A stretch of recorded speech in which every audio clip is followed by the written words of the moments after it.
Star Wars, diddly-dum-dee-doo. Star Wars, dum-dum-dum-dum-dum. Chapter IV. A Roman numeral which Star Wars, more than education, has taught us means 4. I saw this film twice. Both times in the cinema, mind you. Don't worry, I haven't gone back on my promise not to watch the Blu-ray until I'd finished this series. And when I got to this bit in the book, I still couldn't remember how it is that Poe and Finn actually get that TIE fighter out of the hangar while the hangar door is in lockdown. Now this could be because both times I was watching it, I started getting all distracted during that bit, thinking about how, oh look, it's that shot that we saw in the trailer of the TIE fighter bobbing about. And I went, oh, it looks like practical effects there. They've done a great job of making it look like a model of a TIE fighter bobbling about on a wire. And actually it's because in the story they are bobbling about on a wire, albeit a wire coming out of the back of the TIE fighter rather than, you know, dangling, that it's dangling free. You know what I mean? But what I couldn't remember is how they get out of the hangar door. The hangar door is closed. So when I got there in the book I was like, oh great, now I get to find out exactly how it is that they get through that door. But actually it's a bit vague. I think what happens is that they shoot at a control panel, and in typical Star Wars fashion that makes things that they want start to happen. Interesting to see how direction and actors' portrayals can change a scene. Here, Poe is given a humourless smile, even though in the film, he's all humour and charm. And then we get to the moment where Poe names Finn and gives him the name Finn. And there's something extra here. He does it not just because Finn's code, his designated code name, is difficult to remember, but because he wants to nurture and encourage the part of Finn that rebelled, that broke away from the New Order, the individual that escaped from the crowd. And he feels that by giving him an individual name instead of, you know, a designation code, that will help that part of him to flourish. He gives Finn a name so that he can think of himself as a person. And then we cut to General That Guy on board the Star Destroyer, that ship. He is unable to believe what he's hearing. And this scene, like the last one, emphasises that Poe is trying to shoot as many New Order guys as he possibly can, rather than get away, which is a bit weird. I mean, he was their captive, he's escaped, so you'd think that what he'd want to do is just really escape, really get out of the line of fire. But instead he's actively hanging around in the line of fire, or just under it. There's a bit of fluff added here that I don't think was in the film, where General Thingy knows that Poe knows that a Star Destroyer won't shoot, or at least its main guns won't shoot on a target that's really close to the Star Destroyer itself, you know, lest it sets off a chain reaction and things start to blow up. So Poe is staying within that sort of range so he can shoot at them, but they can't shoot at him. And then, uh-oh, Kylo Ren shows up, and remember, we still at this point in the book don't know who Kylo Ren is, so he's just a really scary guy. Oh, because I think later on when we find out who he is and we get to know him, I think of him now as like a horrible guy, but a more knowable guy, and therefore a more sympathetic villain. I'm not offering forgiveness here, but you know, he doesn't have the same aspect that Darth Vader had, or that he had at the beginning of the film, as this frightening, faceless, this thing, this force. I didn't mean like the Force.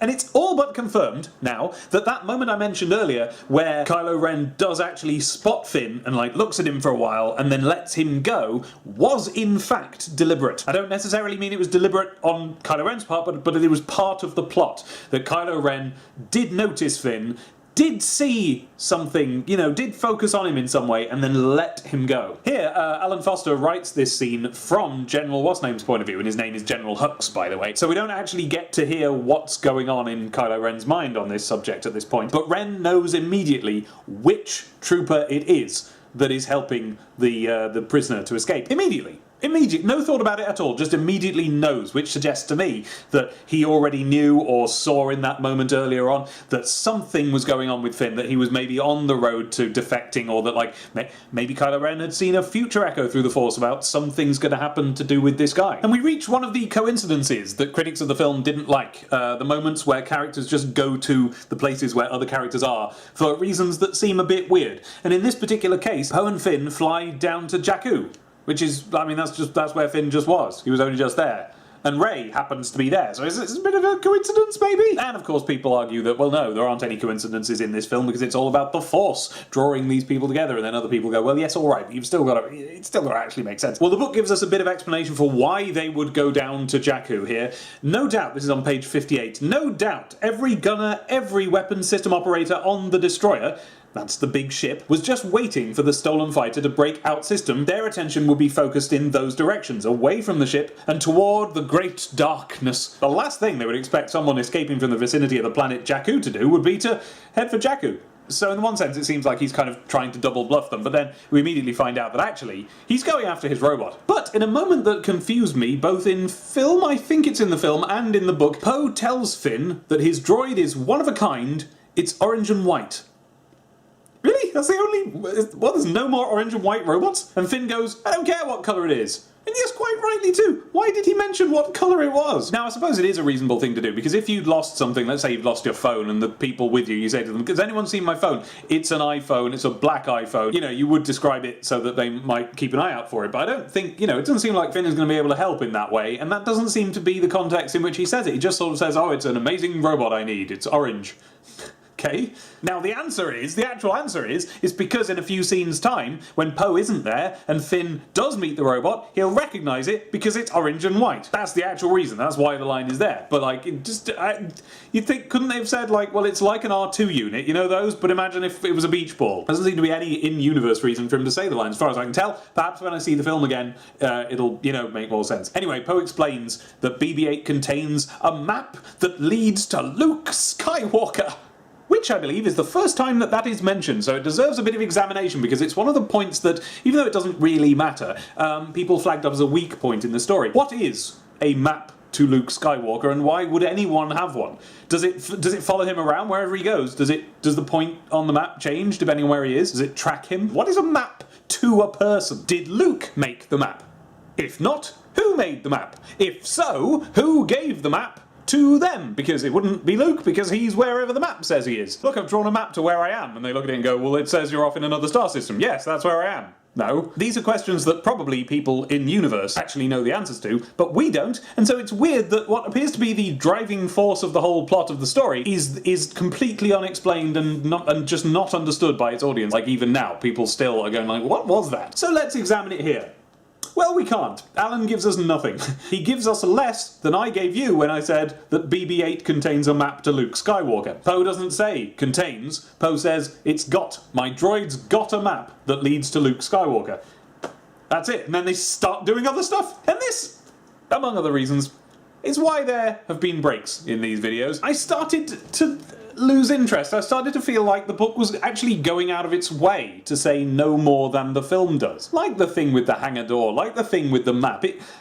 Is Alan actually using sort of writing trickery to get around saying anything? It's a shame, because his adaptation of the original Star Wars was so fluffy and expanded. You got to find out a lot more about the world of the film, and whereas here I'm just finding out exactly the same amount. Arguably perhaps less. But whatever. I've said I'm doing this, so let's do this. Let's find out what I would have missed if I'd stopped reading the book and abandoned the series. So I'm not going to do. There's now a moment that must happen very quickly in the film, because despite the fact I've seen it twice, I've basically no memory of this at all. Finn sees Poe apparently dead. Blood streaming out of his face, eyes closed, slumped in the driver's seat. This is before they've crashed. This is in the ship, up in space. Being unable to wrest the controls out of Poe's hands, and just being unable to land a TIE fighter anyway, Finn hits the ejector button on his seat, and boom! We leave him as he's shooting out into the sky, and he blacks out. Then on page 61, we go back to General Hux again. And if General Hux hadn't really established himself as a character before, to the extent that I didn't know what his name was or anything, he does now by proving himself to be the most sensible villain ever written in anything there's ever been. He sees that Poe and Finn's TIE fighter has been shot. He sees that it is falling to bits. He sees that they are plummeting down towards a planet and concludes that they are extremely unlikely to be able to survive the impact. And his response to this is to send down stormtroopers to the predicted crash site to scour the area for evidence that they die, preferably in the form of their skulls. He flat out says that he won't believe that they're dead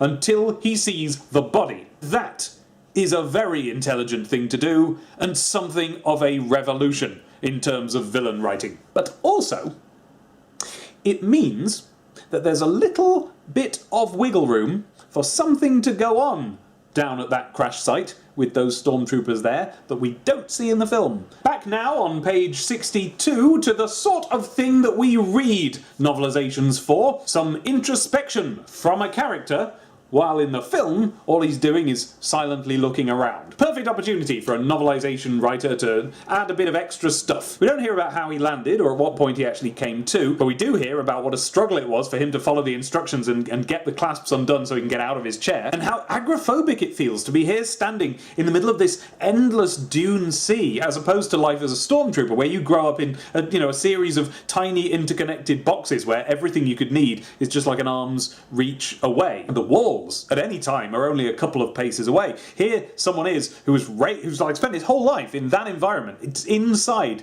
confining spaceships, corridors of the sort that we see in Star Wars all the time. He is now suddenly standing on a planet, looking out at a landscape that reaches from horizon to horizon. Alan then gives us a lovely a little fake out, because we are sure Poe must be dead, and Finn approaches the wreckage where he probably is, and Finn sees his arm sticking out of the wreckage. But it turns out just to be his jacket. That is a great little bit of writery trickery, because what it means is, as well as establishing in our mind that Poe is dead, got to be dead, it also establishes the jacket without the benefit of us being able to see it. And we need to know about the jacket because it's an important prop. It's going to come up later. So now we are just tracking the utter deadness of Poe Dameron. He already appeared dead, killed by blaster fire or whatever it was up in the cockpit. Now he's been smashed into a planet from all the way up in space. He's been crushed by the cockpit, which just buckled and scrunched up like a crushed can. And then he got set on fire by the impact. And now the whole TIE fighter wreckage just sinks in sinking sand. And then it blows up! This is the most dead that Poe Dameron can conceivably be. But then again, we did see that he took his jacket off at some point. So here's the thing.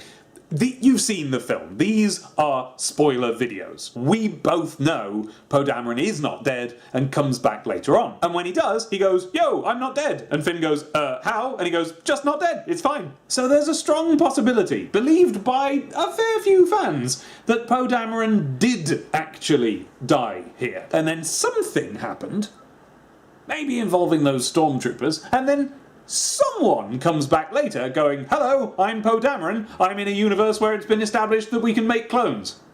And now, thanks to the book spelling it out at less than the breakneck pace of the film, I am aware that Hux did send troopers down to the crash site to search for survivors during a window of time in which Finn was unconscious. Time unaccounted for by the narrative. And if we're going to say that it was sensible of Hux to say, "Until I see the body, he's not dead," we have to follow that advice and say, "Until I see the missing time, he's not alive. He's way too likeable to remain dead. I want him to remain with us." And for the record, I want the other fan theory about Poe Dameron to play out, because I think it'd be really nice. But we'll have to wait and see. And so, we leave Finn alone in a horizon-to-horizon desert, screaming impotently at the sky.